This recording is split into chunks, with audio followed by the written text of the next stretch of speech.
introduce our speakers today. This is David Garrett, and this is Hilda. Okay, I don't know a lot about Hilda, but David, maybe you can introduce Hilda. David, we actually met at the International Living Seminar at the Marriott Hotel in San Jose, where he spoke to over 250 people about insurance. And I'd originally thought, because of his British accent, that he's from the UK, but he's actually from Uruguay. Okay? But David is fully bilingual and understands the expectations of us gringos who are unreasonable. And I want you to know, by the way, that we have a full class of ENA students here today. Raise your hands if you're an ENA student. All right. Or a teacher, that's okay. You can raise your hand. All right. So, welcome to the Community Action Alliance Insurance Seminar. David, please take it. Make yourself comfortable. Okay, thank you. I prefer to stand. Okay. Why don't you sit down? And she does a PowerPoint that will sort of run along with comments and fall back with other specifics. Okay, as Mike said, my claim to fame is I deal in insurance, and I've been in Costa Rica for 36 years, and since November 76, yeah. And I've been in insurance since 1987, and seen quite a transformation there. The thrust of my talk today is to tell you about insurance. The experience has shown us that settlers in Costa Rica are most interested in. And this is important for you to know because insurance in Costa Rica was in hands of one insurance company, the notorious INS, which was a monopoly by law from 1924 until 2009, with the legal monopoly broke.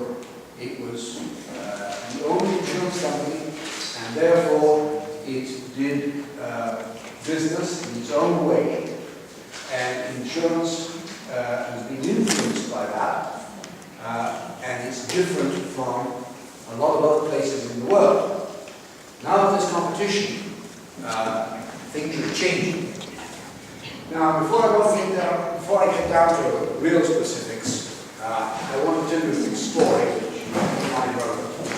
This is supposed to be a true story. It's something that happened in Africa. You see, there's this elephant going down to the river to drink, and on the bank of the river there's a turtle. It's a large turtle. And when the elephant sees the turtle, it backs up a few steps, and then it takes a running kick at the turtle and kicks it clear across the river out of sight. And along comes the giraffe. Now this makes me think that perhaps it's not a true story. Along comes the giraffe and says to the elephant, "What did you do that for? Why are you bullying the poor turtle?" And the elephant says, "Because I remember that I came down to the same river to drink, and 50 years ago, and that same turtle didn't bit me on the trunk. So I gave my own back." And the giraffe says, "After 50 years, how can you be sure that it's the very same turtle? You know, all turtles are alike." "Ah," says the elephant, "turtle recall." Anyway, The reason to explain that to the ENA students. Has anybody seen the movie Total Recall? yes. Okay. This is turtle recall. You don't need turtle recall around here. You don't need to take notes. Most of what I'm telling is found on our website. We have a very good website, garrettbrokers.com. So no need to take notes. There it is. Okay, as I said in the preamble, insurance in Costa Rica was in the hands of the monopoly from 1924 until 2009. That's a long time. And the INS, it did business in a very particular manner, because there was no competition to do it like. There was no regulatory body, they were self-regulating. And so what I'm going to try and tell you today is the difference between what we have here in insurance in Costa Rica and the difference with what you are probably used to back home. So here goes. We got the notes there somewhere. Okay. In 2009, Costa Rica joined the CAFTA, Central American Free Trade Agreement, and one of the provisos of the CAFTA was that the insurance monopoly had to be broken. And so they changed the law to allow for competition, and very quickly, in August 2009, they formed the insurance superintendency called SUGESE, S-U-G-E-S-E, and they enacted two different, should we say, basic groups of laws and regulations. One that establishes the conditions with which insurance companies can become established, and the other one, the conditions under which insurance companies and intermediaries, like brokers, agents, have to operate. They also, in the CAFTA, there is clout that makes Costa Rica get serious about complying with the anti-money laundering laws. That's Law 8204. And these have had a great bearing on insurance. The bureaucracy has got quite horrible, quite honestly. As of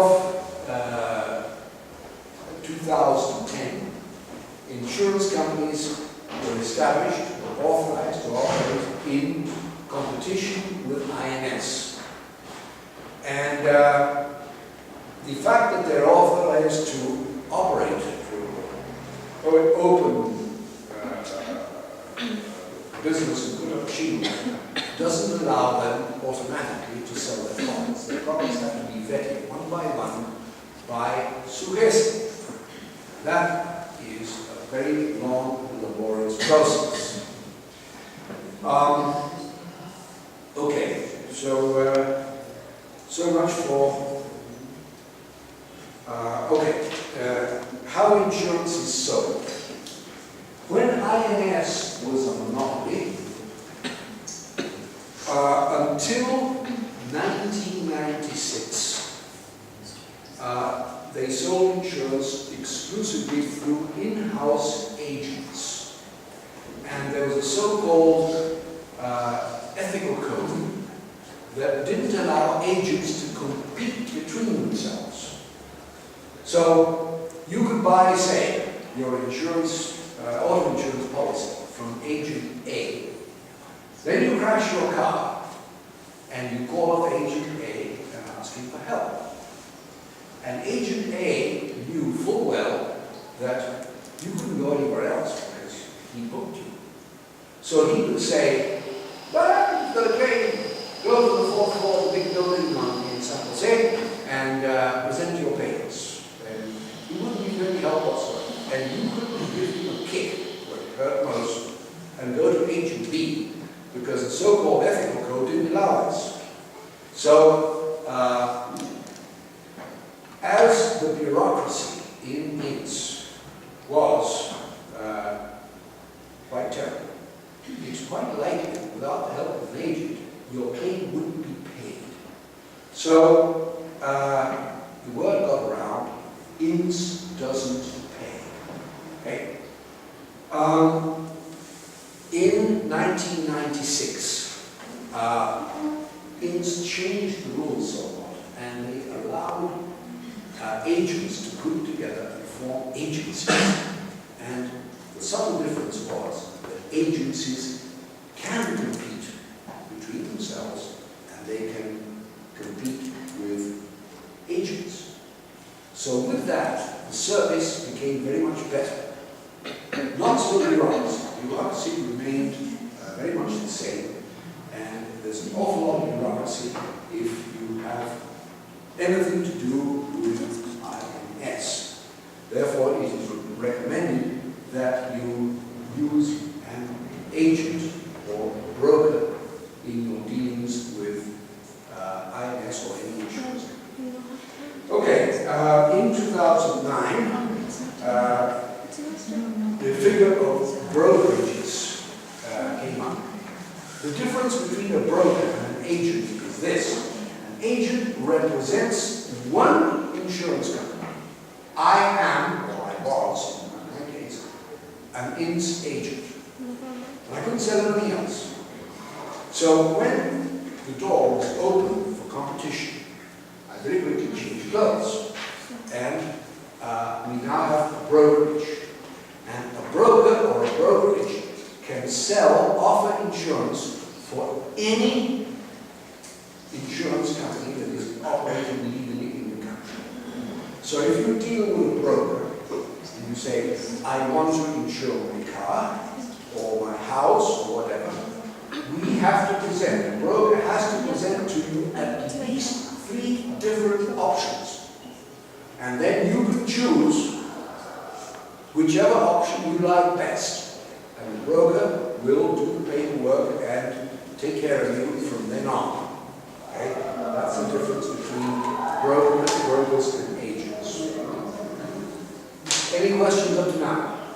Yes? Does the broker have to be certified by the agency you mentioned before? Absolutely. Okay. I mean to say, the insurance superintendent, Sukesi, is being meticulous. I mean to say, absolutely meticulous. And the philosophy is, they don't know, they didn't know anything about superintending an insurance industry. So they control everything. And little by little, as they find their feet, they say they're going to relax the control. But meanwhile, everything is controlled. We have to tell them, so to enroll a broker, we have to tell them what our grandmothers had for breakfast and all that sort of stuff. Do they know that you're here today? No. I'm a free agent. Okay. I'm a free broker. Okay. Question. Yes. Regarding the history of claims payment with INS and your reference to going to your agent, receiving no help, and then take your papers to the big building in San Jose. Do you think this was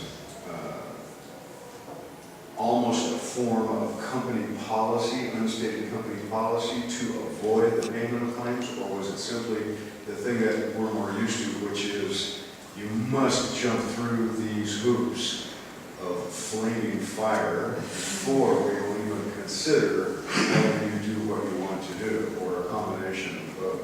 Okay. That's a very good question, and gives me the opportunity to talk a little bit about INS. Oh, A yes. little bit more in depth. INS is wholly owned by the government, and they don't mind paying. Okay. But it is staffed by a lot of people who have very well paid positions, and they don't want to lose those positions in a way. Some of those people are not very talented, and they have got to those positions with the passage of time. And they know that sooner or later they may mess up and either get their wrists slapped or lose their positions. So how do you avoid mistakes? You minimize work.